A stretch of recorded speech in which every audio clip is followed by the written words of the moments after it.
And now it's time for Incohesive Butler Stories. I had just closed the windows to the library. The master hates a draft. And was outside dusting off the gargoyles in preparation for the evening's soiree, when I noticed a group of early arrivals gathered outside the east wing. They seemed preoccupied with a figure on the high ledge. It was the master, clad in only his grandmother's bustier and a pair of goggles. Hi, ho, everyone! So good of you to come. Observe! He then fastened a rope to the weathercock and proceeded to swing through the library windows. Marshmallow! Hearing the cry of my beloved master, I leapt from my perch to the flagpole. Spinning round it twice gave me the momentum to reach the balcony of the library. I entered the room. You called, sir? Marshmallow, summon my physician. I fear this is my final hour. At once, sir. Could have sworn I left those windows open. I'd always known the master to be a lousy gymnast.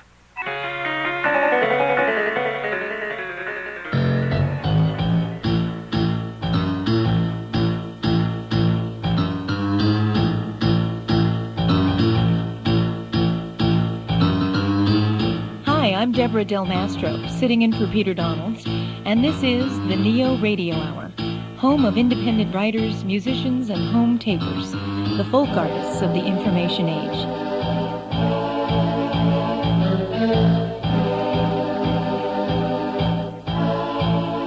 We've got the usual eclectic mix of scenes, stories, sound sculpture, and independent music, including storyteller Billa Matnick, grassroots acoustic band Aunt Betsy, and audio artist Lisa Kucharski.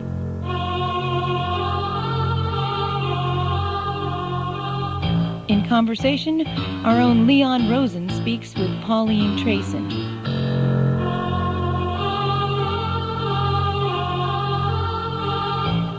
It's the NeoRadio Hour, independent audio art.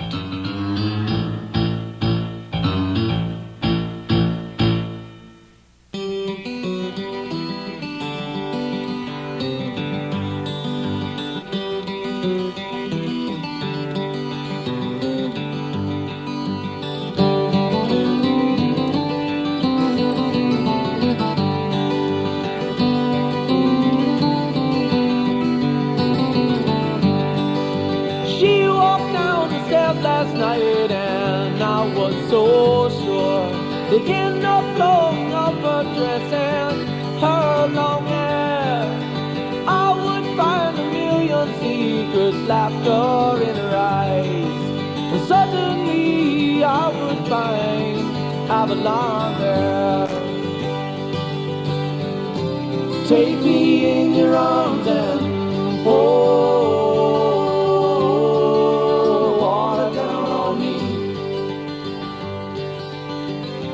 Take me in your arms and pour water down on me. Take me in your arms and pour water down on me. Take me in your arms and pour water down on me.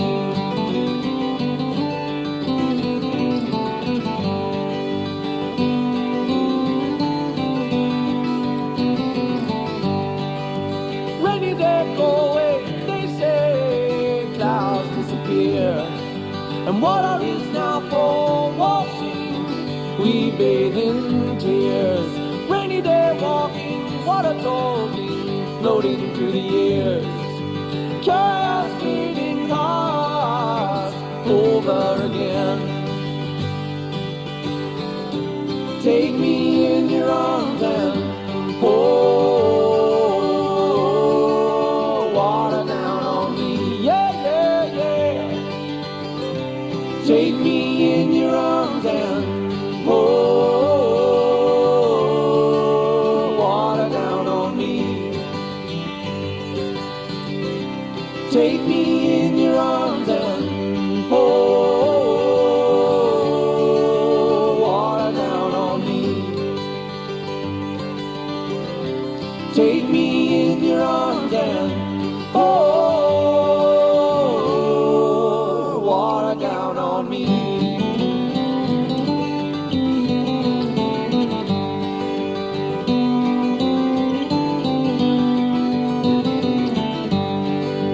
Drinking this sweet water, head to the sky. There's only rain on my face. How can we cry? Laugh like crazy, laugh again. And water is now for washing, so it rains now and then. Take me in your arms and water down on me. Take me in your arms and water down on me. Yeah, yeah. Oh. Take me in your arms and water down on me. Take me in your arms and water down on me.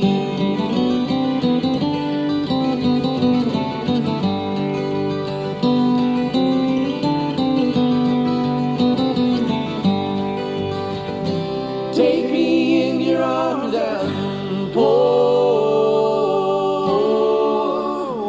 down on me. Yeah, yeah, yeah. Oh. Take me in your arms and water down on me.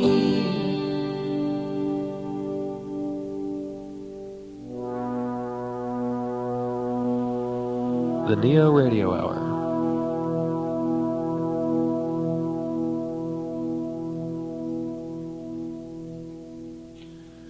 Ever since I was a child, I have had a gut feeling that I would be the world's first world president. I haven't mentioned this to many people. I'm just going public with it now. World president is not an elected position, by the way. As you will see, it is appointed.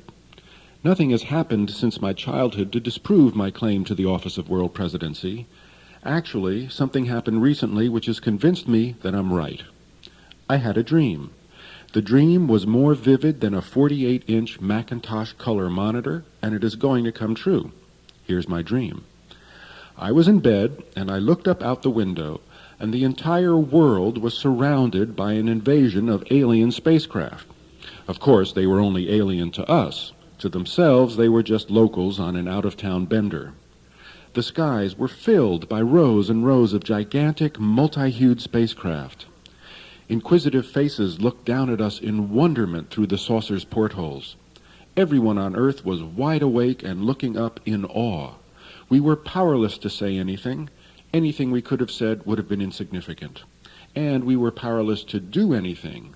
A solid mosaic of slowly cruising spacecraft held the skies. Even the White House couldn't deny what was happening. They weren't asking, well, what do you think they want us to do? It was more like, whatever they say, we do. And here's what came next, and this is where the world president thing comes in.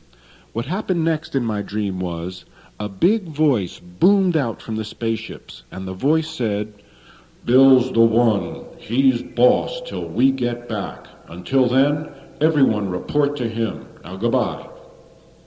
And with that, all the spaceships, and there were thousands of them surrounding the globe, swarmed off to heal some galaxy 10 gazillion light years away, which was in even deeper trouble than ours. Now, I'm not going to tell you that all my dreams come true, but the ones that I dream in full technicolor are high percentage hitters. So when it does come true, just remember who told you first. And consider this. Why would the aliens have me dream this dream unless they wanted me to tell you about it? And why would they have me tell you I'm the boss unless they wanted you to know I am the boss? So, fellow worldlings, there's good news and there's good news. First, the aliens are coming, and second, they're going to appoint me world president.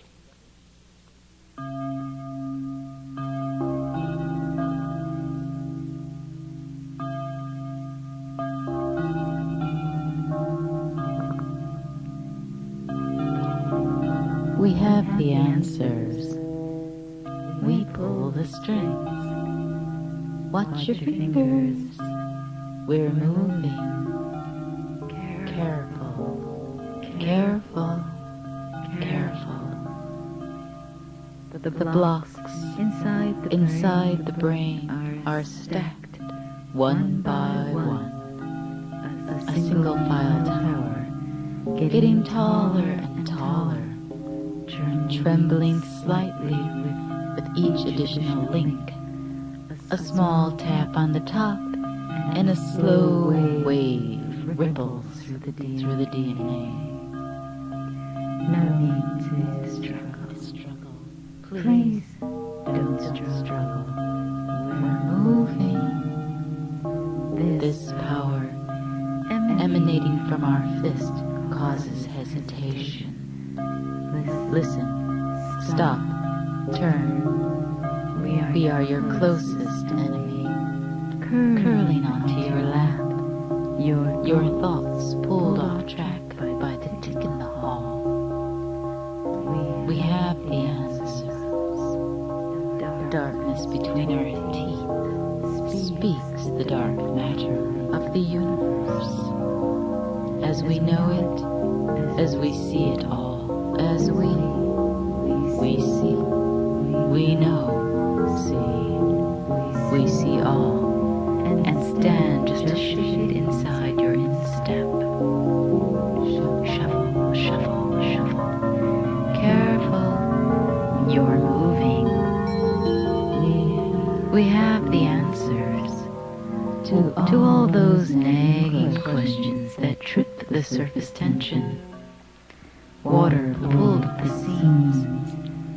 Don't be fooled by the smiles. 2 points pulling flesh.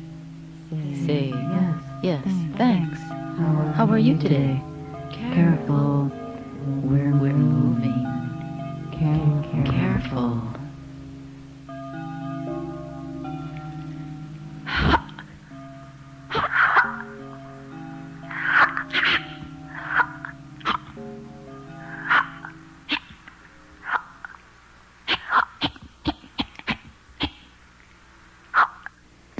When you want a donut and a donut wants you, let the windshields rendezvous.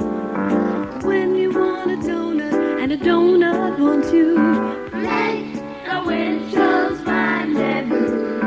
When you want a donut and a donut wants you, make the windshields rendezvous. When you want a donut and a donut wants you.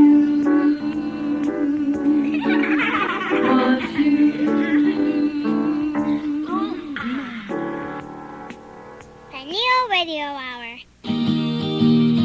We are angry young women,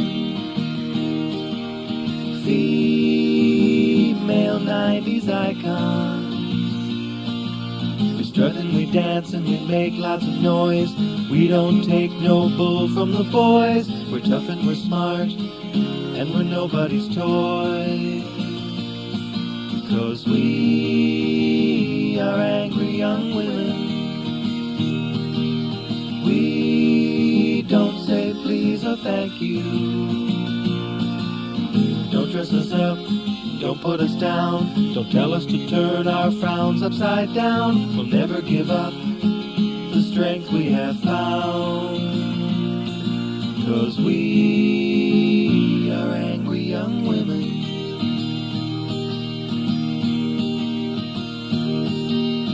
We're working at a theme park, 'cause we've got to pay for college. We washed our hair and we put on a dress. To every order we acquiesce. As long as we're here, they'll never guess. we are angry young women. But now we say please and thank you. For the guest will go that extra mile. Our faces are always wearing a smile. It almost makes us forget for a while that we are angry young women.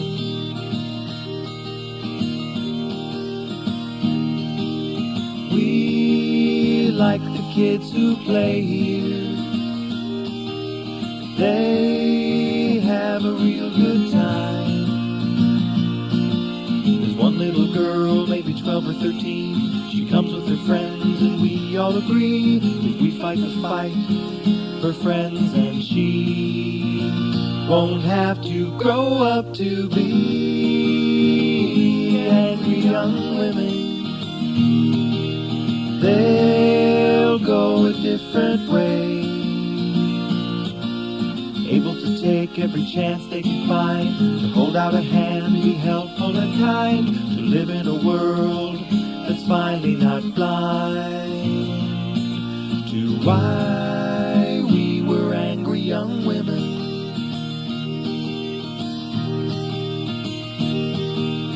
We are angry young women.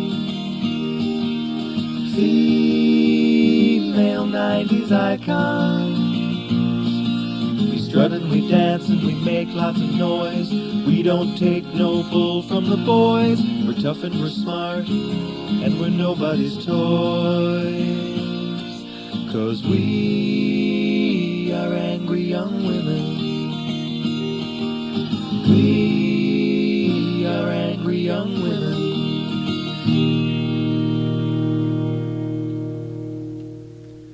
God looked up from his kitchen sink, turned off the running water, and listened. His heart beat hard. He had heard the voice of a frog, and the voice had said, "Hey, God, watch where you're going." Watch where you're going? God was astounded. He'd never known an animal to come up here, much less talk. Well, yes, he could see them down there below the tree line, and once in a while he went down there to hang out, which he rarely did these days. It was so unpleasant there now. But up here in his kitchen, he'd never encountered an animal before. God held his breath. He leaned over the sink, put his nose against the pane, and looked down through the picture window at the vast planet that was his Earth. Then he heard the voice again. The voice said, "Over here, dummy." Over here, dummy? God was incredulous. He clutched his heart. Over here, dummy? Who was this? And he looked down at his feet, and he saw the frog. And the frog said, "I thought you were never going to see me. Well, what do you say? Can I have a lift to the top, or do I gotta hop my way up the folds of your robe?" In this, God now understood the frog. Now God knew. Either the frog was insulting him, or the frog was a great kidder. And wisely, God decided that the frog was a great kidder. With Zen-like good cheer, God bent down, placed the frog onto his hand, and lifted it to his face. God and the frog looked at each other right in the eyes. The frog's gills were pumping. Look, you'd be nervous too.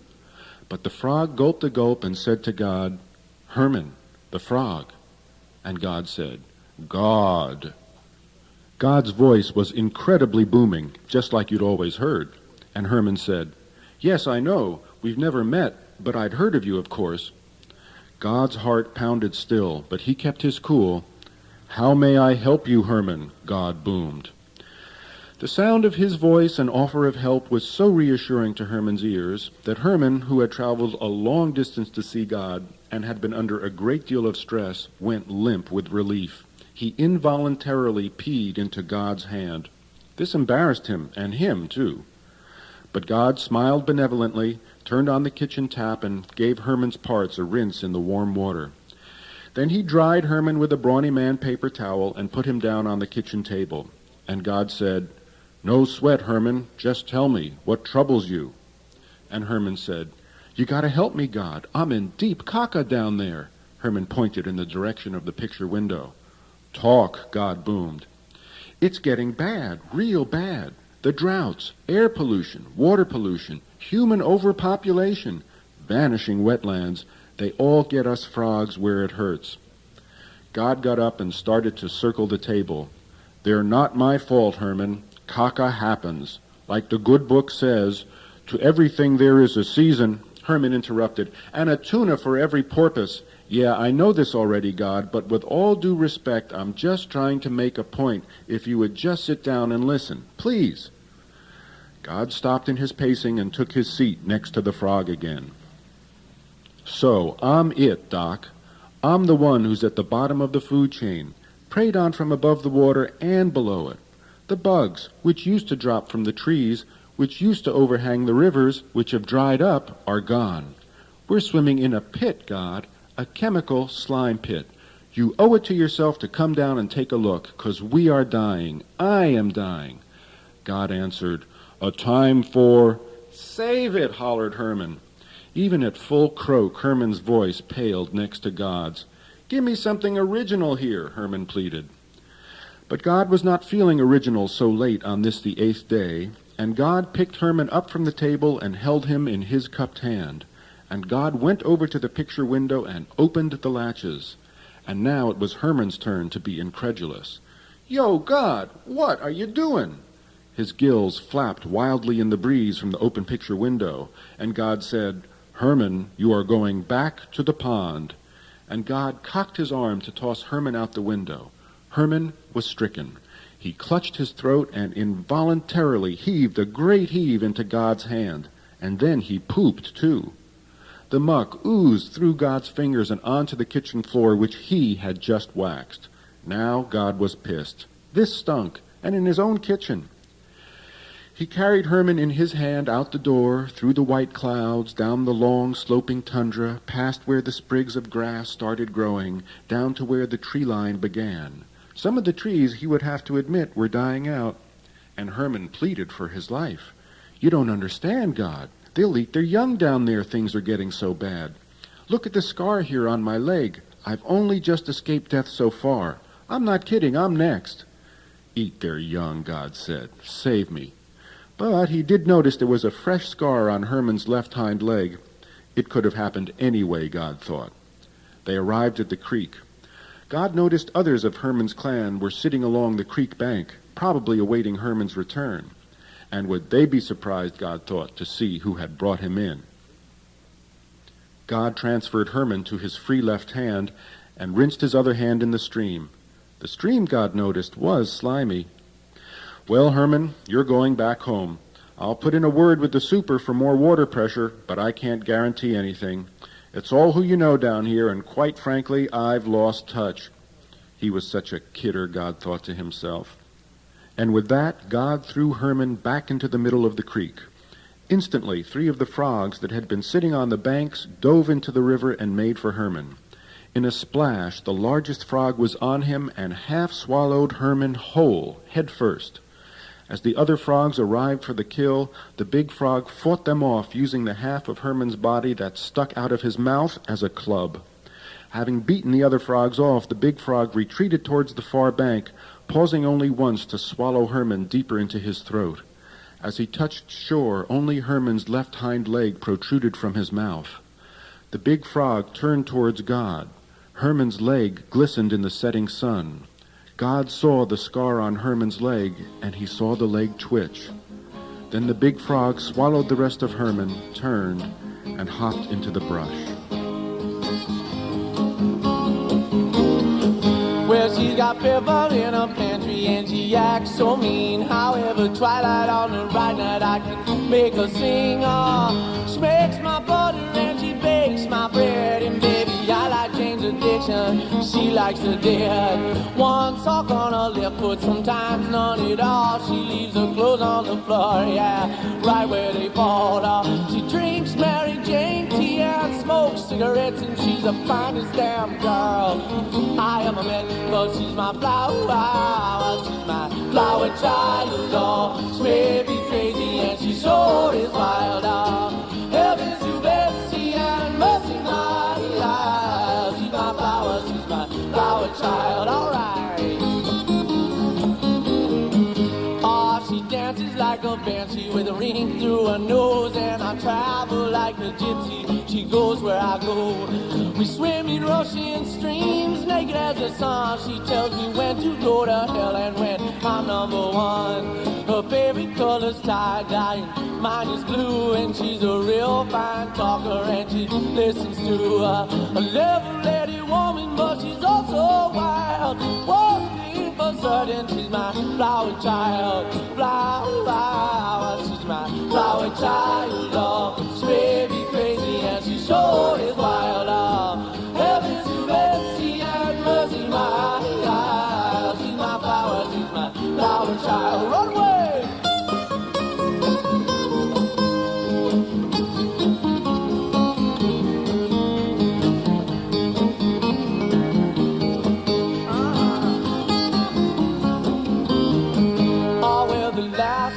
Saw her by the way we were standing on opposite sides of the highway. I was headed to British Columbia, she was headed to Mexico, the Baja Peninsula. She said, I'll see you in a little while. Then she was picked up by a hippie van and started to smile. She waved by out the back window, and when I'll see her again, I don't know, 'cause she's my flower, she's my flower child. Oh, she may be crazy and she sure is wild. Heaven's to mercy and mercy, my child. She's my flower child. Yeah!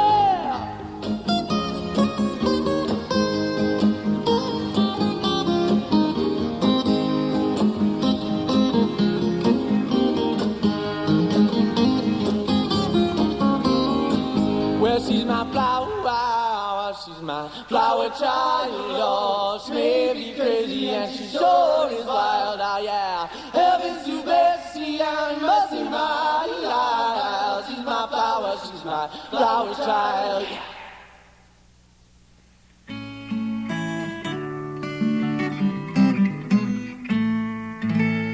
The NeoRadio Hour. This is how it begins. You are running. The running continues. Somewhere in the middle of one activity is the genesis of another. Perhaps a better example would be a lot of hands all together, pointing this way and that. Never mind the fire. It's all on file somewhere. It's at this point, yes, this point, all our thoughts are trying to catch up to the echo of a moment. The slippery feeling of having your memory corrected.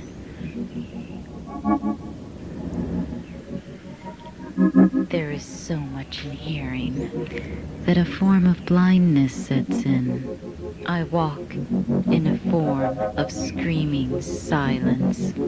The noise inside tries to block out the onslaught from surround. Here, deafness and strength are one. Only the weak fall prey to the gimmicks. The books pile up and cause ripples down the spine. Untapped horizons, word rows.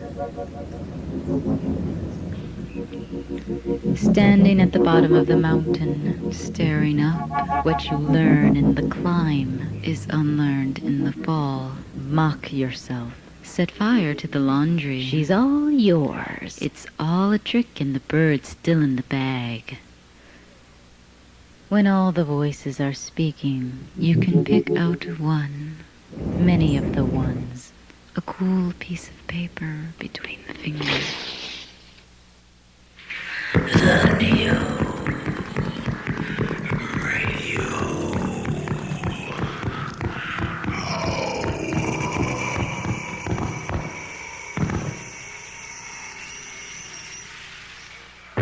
And now it's time for Incohesive Butler Stories.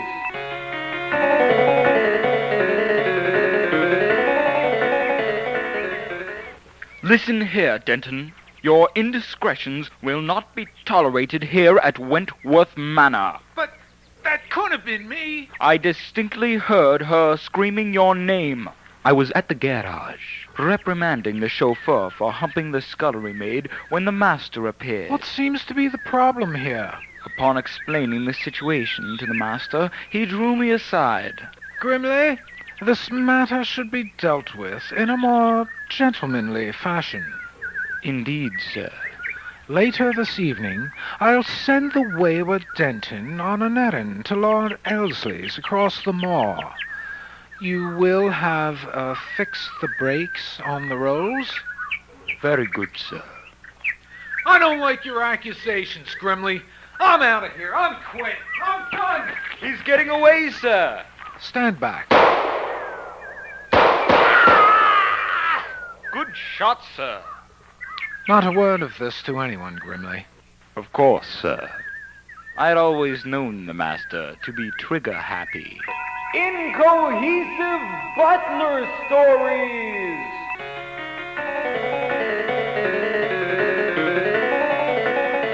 That was a very talented young man named Leon Rosen, who has become an important member of the NeoRadio family. In fact, Leon produced our conversation segment, which is up next. This week's guest is Pauline Trayson. I'm Deborah Del Mastro, and you're listening to the NeoRadio Hour, independent audio art. Today we'll be on Gary Street in conversation with Pauline Trayson. One of 6 children of Jewish-American immigrants, Pauline was raised in Brooklyn in the 1920s. How's it going? Tell me about Brooklyn. When I would go to the city, when my children were younger, we had very little money. I'd spend all my time in art museums, and therefore I learned a great deal about art. You know, we're very fortunate in New York City to have the Metropolitan Museum of Modern Art and the Frick Collection, etc. And I found that it was so wonderful for me it was like getting an injection of energy. You know, it just made me feel my own strength. It emphasized my strength, and it was very nurturing. When I would go to the museum, I felt very connected, connected to the world of today, connected to the world of the Greeks and the Renaissance and so forth. Through art really made me grow. Sometimes I would stand in front of a picture and I would be in tears because my life was very tough, and I loved it very much. It was such an experience of life opening up. I feel as though I've had a sort of a double life. One is the life that I shared with Chick, with my family, and the other is my own experiences going to museums, learning about it, getting credit for it later on. But it was the very rich experience that I had by myself. It's very interesting because the interplay between you and your family, between you and your husband, you and your lover, is one thing. The interplay between your own feelings, your intellect, your emotions relating to the world of art is something quite different. Yes. So I felt very enriched by it. Who is Chick? Well, when I was I guess I must have been about 19 when I met Chick, who became my husband. We both grew, as people. He was a very, very intelligent man, very dynamic. I was crazy about him. We had really a wonderful time. The only thing we lacked was money. He was very, very poor. But he really began to realize himself. We had very little money, but lots of ideals. So, and it was a remarkably good marriage. He was my best friend and love. Tell me about the ideal. The ideal was to work toward protecting people, helping people who were the have-nots, to have dignity in their lives, to have respect for these people. I really believed in some form of socialism, if that were possible. It's not in our society. But we were both very concerned about that. And I always admired Chick because he took lots of chances. Now, Chick, tell me about the name Chick. Chick's name was Leon. Okay. Leon, and when he would laugh, because his eyes would get narrowed down, he was called Chink. Yeah. So somebody said to him one day, what did he call you? He said, Chick. My name is Chick. Yeah. So that name stayed with him for the rest of his life. Yeah. He was a Leon, but he was always called Chick. Chick was a dynamo. He was a very intense person and very caring, somewhat self-centered, but he had very good reasons. And later in life, he started to write a great deal. And I was always interested in art, spent all my time in museums, as I mentioned before, and I did sculpture and enjoyed that. So tell me about meeting Chick. Meeting Chick? Oh, that was marvelous. I went away on a weekend to Camp Unity, which is kind of to the left. Yeah. A wonderful place, simply a marvelous place. Very interesting people and all very concerned with what was going on in the world. And I met Chick, who was very much of a communist. You know, he really wanted to change the world. And we went together for a while and then got married. By the time we got married, my child was 4 years old, but we were both very active, trying in whatever way we could to make life a little bit better for, not just for ourselves, but for other people. He was very idealistic, and he was a wonderful, brilliant person, but concerned about the rest of, about people who were the have-nots. Yeah. But we had a difficult life as far as money was concerned. But we had a very, very rich kind of, interplay. We were moving in the same direction, not always doing the same thing, but I was really crazy about him. You were both the children of Jewish immigrants. Am I correct? Yes. Yeah.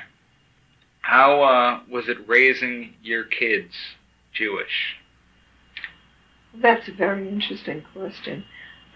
I'm afraid that I didn't have enough to give them in terms of being Jewish. I was a Jewish mother, and we were a Jewish family. My father was a very religious man. He went to shul, which is, like a temple. It's the neighborhood, it's shul. I think when it came to a holiday, I really got to know my father better. I was a little bit afraid of him. He was a man with a bad temper. But he would be so proud. And I think that that's one of the things I wanted to pass on to my children as well. Yeah. That we are a people. That we have an enormous respect for education. And we are a moral people, which doesn't mean that we don't have faults and doesn't mean that we don't do bad things. Yeah. But our ideal is to lead a moral life. But I can't say that I made them aware that because they're Jewish, these things are happening, to them. I resented the people who disliked Jews. I was up against anti-Semitism in the country where my parents had a house. I know what anti-Semitism is all about. My husband, Chick, and I were not religious, but we celebrated every Jewish holiday. And it gave us a sense of kinship. And that we are a people of tradition, that this has been going on, this Passover. Right. And the fact that for a whole period of time you don't eat bread, you only eat matzahs, reminding you of, of the ancient past. At the same time, it's very interesting to spend time eating matzahs, which are delicious food. And my kids, while they weren't raised to be religious, had a great deal of respect, for Jewish custom. Yeah. And I guess I did too. Tell me about Jewish art, Jewish painting in particular. I find that there is a distinct characteristic, and that is that Jewish art is full of feeling, full of intense feeling. And it's very warming. Klezmer music is a wonderful expression of Jewish life and of Jewish feeling. It has a great sadness, and then just before you want to start to cry, it suddenly becomes so joyous, and so lively that it puts all the bad feelings out of your mind. And klezmer music is like a listening to the heart of Judaism, that one can suffer, yes, one can suffer, one can be persecuted, and if it isn't us, it's the people in Germany, the people in Russia, but it exists all the time. But at the same time, maybe because life is hard, you enjoy all that you possibly can, and you relate to nature, and you relate to your family. You have very intense, warm, wonderful feelings, and you are delighted by education, just by learning. So that it's almost as though because life is more difficult in some respects than others, than in other religions, we make the most of what we have. And boy, we've got a lot. Always it's family. Always it is. And your family, the reason I think that we like to get together, like on a Friday night, that was a very important night, or Saturday is an important time. I think the reason is that because our people have suffered so much, we know how wonderful it is, how joyous it is to love, to have family, to have neighbors, to have a whole community, in whatever way it comes together. People go to the temple because they want to be with others, and to be proud of oneself is very important. And to say it out loud. Even though our family was not particularly religious, in a certain sense we were religious. In other words, we fanned that life force, that beautiful, beautiful life force, and gave each other love. Pauline, thanks for coming to the show. It was a joy, and I particularly liked some of the questions that you asked. And it reminds me so much of things that were very important to me, which are part of my history and part of your history. Thanks for enjoying it.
When you want a donut and a donut wants you, make the wind show's rendezvous.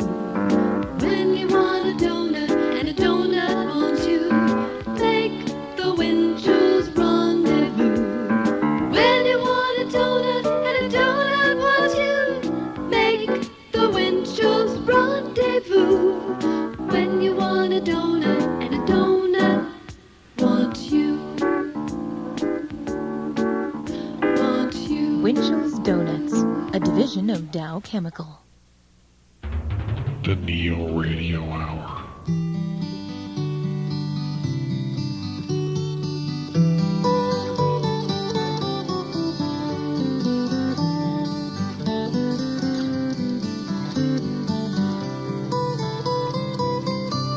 Oh, well, I woke up this morning and I got out of bed and I had a cup of sweet coffee and then I cleared my head in morning time, kissed the sky blue, and as usual I thought of you, 'cause I did.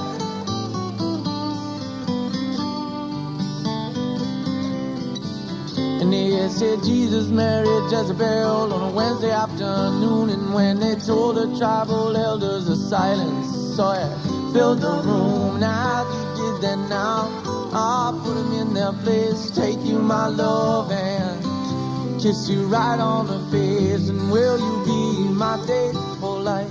Be my darling and my lover and my friend and my wife. Will you be my date for life? Will you be my date for life? Yeah.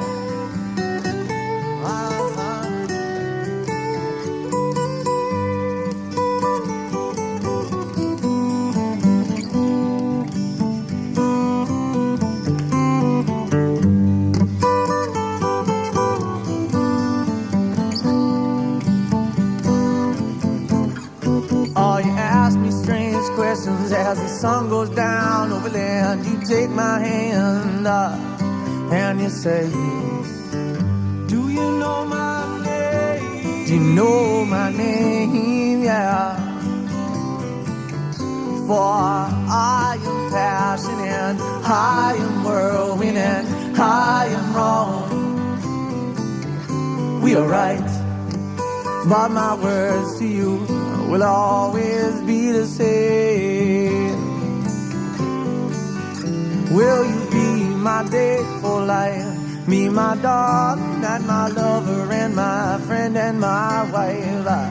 Will you be my date for life?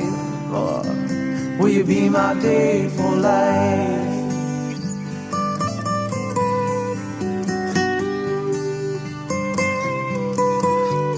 So touch me now, yeah. I'm on fire too. Now as we drink in the sweet, sweet water of Michael's life,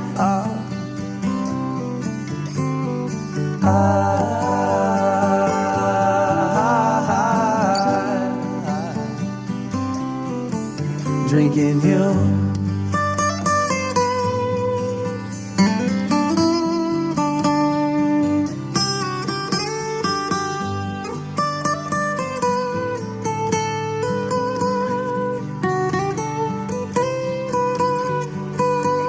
Will you be my date for life? Be my darling and my lover and my friend and my wife. Will you be my date for life? Will you be my date for life? Will you be my date for life? Will you be my date for life? Will you be my date for life? Will you be my date for life? Will you be my date for life?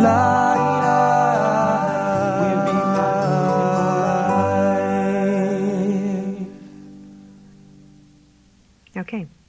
Show 19. Oh, I love this one. Okay. Starting from the top. I'm going to cough.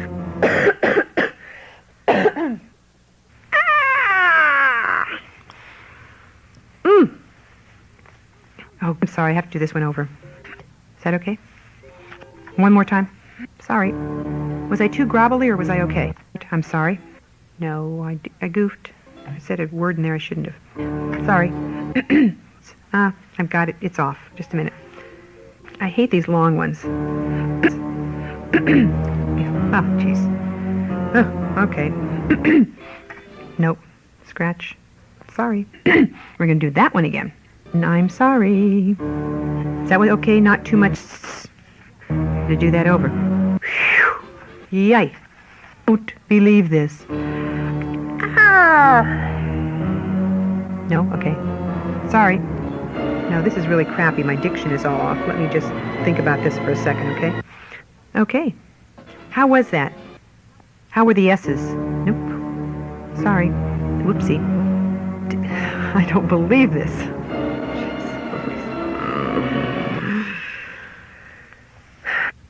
I'm sorry. I have to do this one over. Doot. I think I'm going to start over. I'm sorry. Oh, jeez. I'm sorry. I'm going to scream. Slow down, because I have lots of time on this one. I'm sorry. Was that okay? There was a strange... I paused a little. Oh, I'm sorry. Can we just cut it for a second?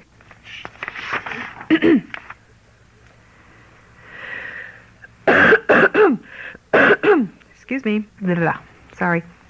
No, I'm sorry. It's just... I'm sorry. I'm going to have to do that over. Was that okay? Sorry. Is it okay? Jeez, I don't believe it. How was that? Okay. Was that okay? Do you think I should... Yeah. Okay, let me just say it's wrong. Got to do it over. Okay, I'm with it. It has a long... Well, I was almost with it. Sorry. Oh, I don't know why I'm doing that. Okay, I'm going to start this one over. How was that? Kind of... Was it okay? All right. First, have to do that over. Is that okay? Was that okay? How was that? Is that okay? God, I got through that. Oof. That was a lot to say. And Yahoo! Should I do it again? Yeah.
NeoRadio Hour is written and produced by Peter Donalds and Frank Skillman. Contributing artists tonight were Aunt Betsy, Bill Amatnik, Lisa Kucharski, Linda St. Clair, and Klezmania of San Francisco. Special thanks to Leon Rosen for providing the conversation tonight, and to this week's guest, Pauline Trayson.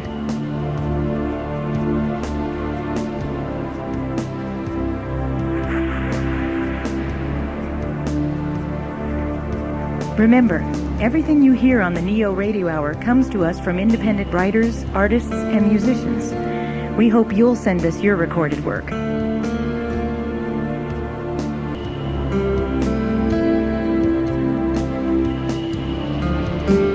It's the Neo Radio Hour, independent audio art. Thanks for listening. I hope you taped it. For Peter Donalds, I'm Deborah Del Mastro.